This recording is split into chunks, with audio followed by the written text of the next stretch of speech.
हम शांति चाहते हैं, ये तो दुनिया ने देखा। अब दुनिया ये देखेगी कि हम शांति की रक्षा के लिए अपनी शक्ति का भी प्रदर्शन कर सकते हैं। जय हिंद दोस्तों, इंडिया ने अपने इतिहास में कई जंग जीते। पहली जंग आजादी के तुरंत बाद लड़ी गई पाकिस्तान के खिलाफ अक्टूबर 1947 ईस्वी से जनवरी 1949 ईस्वी तक चली। पाकिस्तान के साथ 3 और जंग लड़ी गई। साल 1965, 1971 और 1999 ईस्वी में इन सभी जंगों में भारत को जीत मिली। इनके नेतृत्व में जवाहरलाल नेहरू, लाल बहादुर शास्त्री, इंदिरा गांधी और अटल बिहारी वाजपेयी थे। साल 1999 ईस्वी में पाकिस्तानी सेना भारत के इलाके में घुस जाती और भारतीय सेना पर आक्रमण कर देते हैं और भारतीय सेना बहुत बहादुरी से मुंहतोड़ जवाब देती है। देखते ही देखते एक लड़ाई छिड़ जाती है इंडिया पाकिस्तान के बीच में, एक ऐसी लड़ाई जिसे आज हम लोग कारगिल वॉर के नाम से जानते हैं। कहानी को लेकर चलते हैं 3 मई 1999 में पाकिस्तानी सेना के साथ साथ सैकड़ों आतंकी एलओसी पार करके भारत में दाखिल हो जाते हैं। मकसद कश्मीर और लद्दाख को जोड़ती कड़ी को तोड़ना, NH-1 को ब्लॉक कर देना और कश्मीर को भारत से अलग कर देना। पाकिस्तानी सोल्जर भारत की बेहद महत्वपूर्ण चोटियों और घाटियों जैसी द्रास सेक्टर की मॉस्को घाटी, मार्कोलो रेंज तथा कारगिल में स्थित पटाली और चोरपाटला और सियाचिन के करीब तुर्तुक पर भारत के बंकर पे नियमों का उल्लंघन करते हैं और कब्जा कर लेते हैं। कारगिल में स्थित बटालिक रेंज के एक गांव के लोकल शेफर्ड थे, यासीन नाम के व्यक्ति। वो दूरबीन से देखते हैं, उनको अजीब सा होता हुआ दिखा। उन्होंने देखा कुछ आदमी हथियार ताने बंकर के डिविंग कर रहे हैं। उन्होंने सोचा कुछ तो यहाँ पर गलत हो रहा है। भारतीय सेना के नजदीकी कैंप में जाकर उन्होंने इंफॉर्मेशन देते हैं।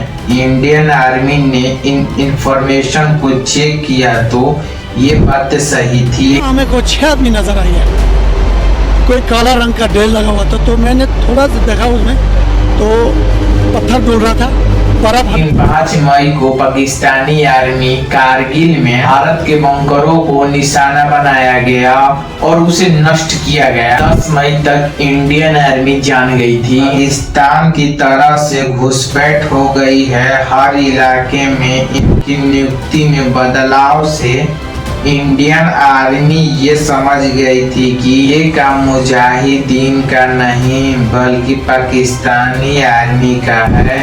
ये खबर साफ थी। पाकिस्तानी सेना भारत के एलओसी वाले हिस्से में 150 किलोमीटर तक फैल चुकी है। कारगिल का पूरा हिस्सा ऊंची पहाड़ियों, दर्रा और वैलीज में बटा हुआ है। ऐसे में पाकिस्तानियों ने भारत के कई पीक्स पर कब्जा कर लिया था। मॉस्को वैली के कई निचले हिस्से 0.5353 माउंटेन पीक जो कि एलओसी पर बना हुआ है और ये पीक इंडिया पाकिस्तान के बॉर्डर की तरह काम करता है। इसे पूरी तरह पाकिस्तानी सेना ने कैप्चर कर लिया था। सार गांव के बटालिक रेंज और चोरपाटला के माउंटेन पीक्स और तुर्तुक विलेज के सदर्न एरिया में भी पाकिस्तानी सैनिकों ने घुसपैठ की और कब्जा कर लिया। इस तरह से कई सारे माउंटेन पीक्स को पाकिस्तानियों ने कब्जा करके रखा था। ये पाकिस्तानी घुसपैठ 1972 ईस्वी में किए गए शिमला एग्रीमेंट का डायरेक्ट उल्लंघन था। पाकिस्तानी प्राइम मिनिस्टर अली भुट्टो और Indian prime minister Indira Gandhi के बीच साइन किया गया था। इस घुसपैठ की खबर तत्कालीन प्रधानमंत्री अटल बिहारी वाजपेयी तक पहुंची। अटल बिहारी वाजपेयी ने जंग का ऐलान कर दिया और इस घटना के कुछ महीने पहले फरवरी 1999 ईस्वी में तत्कालीन प्रधानमंत्री अटल बिहारी वाजपेयी एक बस यात्रा की है दिल्ली से लाहौर तक, जहां लाहौर में पाकिस्तानी प्राइम मिनिस्टर नवाज शरीफ और Indian prime minister Atal Bihari Vajpayee के बीच लाहौर समझौता। बहुत दिन दुश्मनी होगी, अब कुछ दोस्ती को भी मौका मिलना चाहिए।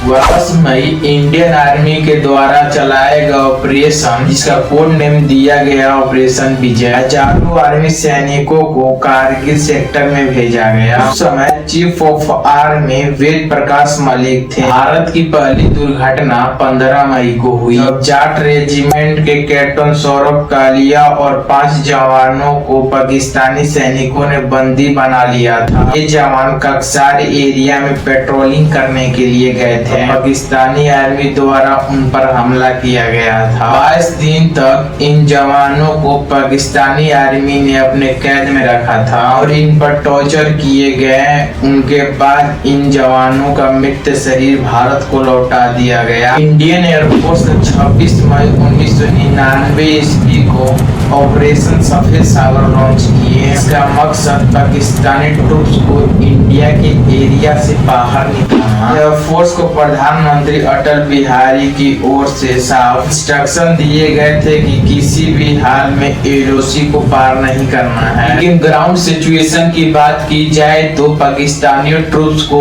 एक एडवांटेज मिली थी। इस जंग में पाकिस्तानी सैनिक एडवांटेज पोजीशन पर थे क्योंकि वो पहाड़ी के ऊपर थे। द्रास का जो रीजन है पूरे इंडिया में सबसे ज्यादा ठंडा यहीं पड़ती है। यहाँ पर टेम्परेचर -40 डिग्री तक नीचे चले आते हैं। उरलिन पहाड़ी को जंग का टर्निंग पॉइंट माना जाता है। उरलिन पहाड़ी को रिकैप्चर करना इंडियन सोल्जर के लिए काफी मुश्किल टास्क था। 16,000 फीट की ऊंचाई थी, टेम्परेचर -11 डिग्री तक था। इस जंग में इंडियन आर्मी का फर्स्ट अप्रोच स्ट्रिप पहाड़ियों का चढ़ना था। इसे चढ़ने में 12 से 13 घंटे का वक्त लगता था। दुश्मन इंडियन सैनिकों को आसानी से देख सकते थे, इसलिए चढ़ाई का वक्त रात को चूज किया गया। जब सोल्जर को पहाड़ी पर चढ़ाई करना होता है तो खाने और वेपन्स दोनों में से एक चूज करना होता है ताकि दुश्मनों से लड़ सके। सिंह वेपन्स चूज किए ताकि ज्यादा देरी तक लड़ सकते हैं। इन्होंने बताया कि 3 दिन तक सिर्फ सिगरेट के सहारे जिंदा रहे। राजेश अधिकारी ने कंपनी को लीड किए जिन्होंने कोशिश की पहाड़ी पर चढ़ाई करने की। काफी हद तक इनकी कंपनी सक्सेसफुल रही, लेकिन जब टॉप से 1000 फीट नीचे थे घुसपैठियों ने इन्हें देख लिया, फायरिंग स्टार्ट कर दी। मेजर अधिकारी और 2 सोल्जर शहीद हो गए हैंड टू हैंड कमबैक करते हुए। दुश्मनों की तरफ से भारी फायरिंग को देखते हुए अदर सोल्जर ग्रुप बनाकर बड़े पत्थर के पास छिप गए। 1500 फीट बेस से ऊपर, करीब 1000 फीट टॉप से नीचे बीच में अटक गए सोल्जर के बुलेट और ग्रेनेड खत्म हो रही थी। कर्नल रविंद्रनाथ ने 90 सैनिकों के सहारे की चढ़ाई शुरू की।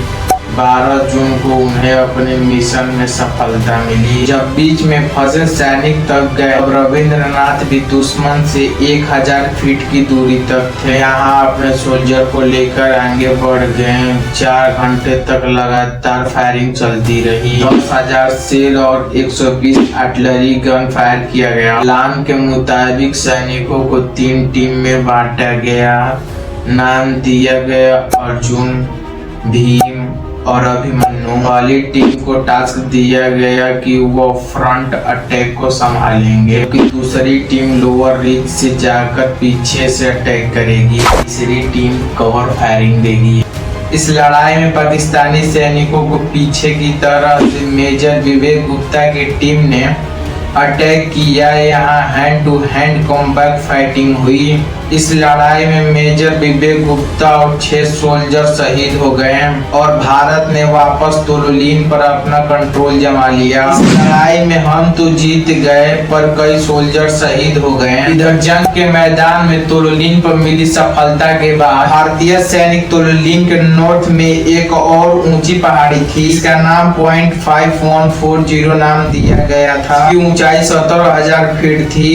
इसके अलावा तोलोलिन और पॉइंट 5140 के बीच 10 हम्प थे। इंडियन आर्मी के द्वारा हम्प्स को तो कैप्चर कर लिया गया, लेकिन पॉइंट 5140 को वापस पाना अभी बाकी था और इसे वापस रिकैप्चर करने का टास्क कर्नल योगेश कुमार जोशी को सौंपा गया। इसके बाद सोल्जर के 2 ग्रुप को इन्फॉर्म किया गया।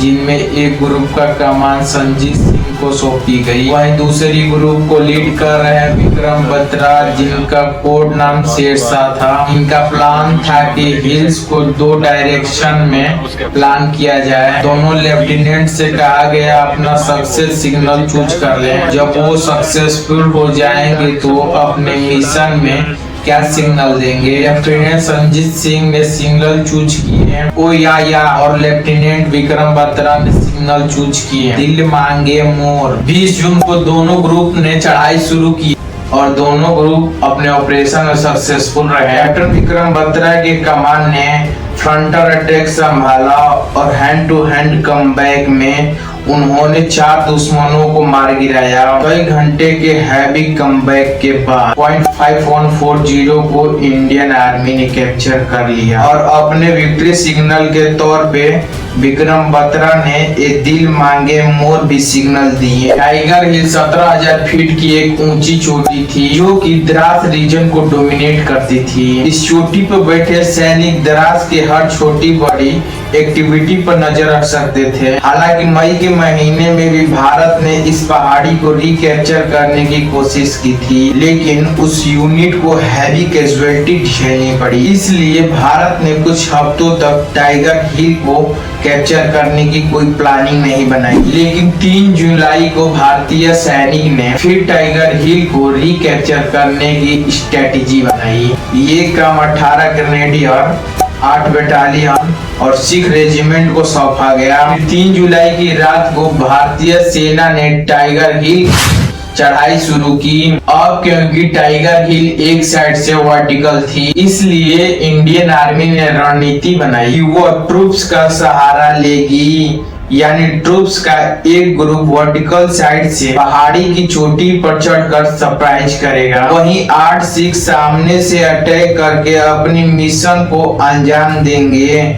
आगे हुआ भी ऐसा ही। 18 ग्रेनेड की टीम ने रस्सी और माउंटेन आइस इक्विपमेंट की मदद से और इस मिशन को अंजाम दिया। इनमें 18 ग्रेनेडियर की घातक ग्रुप को लेफ्टिनेंट बलवंत सिंह लीड कर रहे थे। इन्होंने 4 बजे तक टाइगर हिल पर पहुंच गए। सोल्जर थे 19 साल के ग्रेनेडियर योगेंद्र सिंह यादव, जिन्होंने वॉलेंटियर किया था मिशन करने के लिए। इस 1000 फीट वर्टिकल साइड की तरह आधे हिस्से तक पहुंचते थे तो दुश्मन को इनके बारे में इंफॉर्मेशन मिल जाती है और ऊपर से मशीन गन की फायरिंग और रॉकेट बरसाए गए। ग्रुप कमांडर और 2 लोग शहीद हो गए इस फायरिंग में, लेकिन ग्रेनेडियर योगेंद्र सिंह यादव अपनी चढ़ाई करते रहे। इस फायरिंग के बावजूद ऊपर चढ़ते रहे और इनके ऊपर 3 बुलेट आकर लगी, इनके पैर और हाथों में लगी, लेकिन 3 गोली लगने के बावजूद भी चढ़ाई जारी रखे और ये ऊपर टॉप तक पहुँचे और ग्रेनेड फेंक कर और 4 दुश्मनों को मार गिराया। इन्होंने अपने सोल्जर के साथ मिलकर दूसरे बंकर पर अटैक किया और इनके ग्रुप के और बाकी सोल्जर थे, वे इनकी बहादुरी को देखकर इतना मोटिवेट हो गए कि और वो भी ऊपर तक चढ़ गए और हमला बोल दिया। टाइगर हिल पर ये मिशन सक्सेसफुल रहा। दूसरी तरफ और मिशन चल रहे थे। 14 जुलाई को प्रधानमंत्री अटल बिहारी वाजपेयी ऑपरेशन को सक्सेसफुल डिक्लेयर किए और 26 जुलाई को कारगिल की जंग खत्म हो गई। आज के इस दिन को 26 जुलाई को कारगिल दिवस के रूप में मनाया जाता है।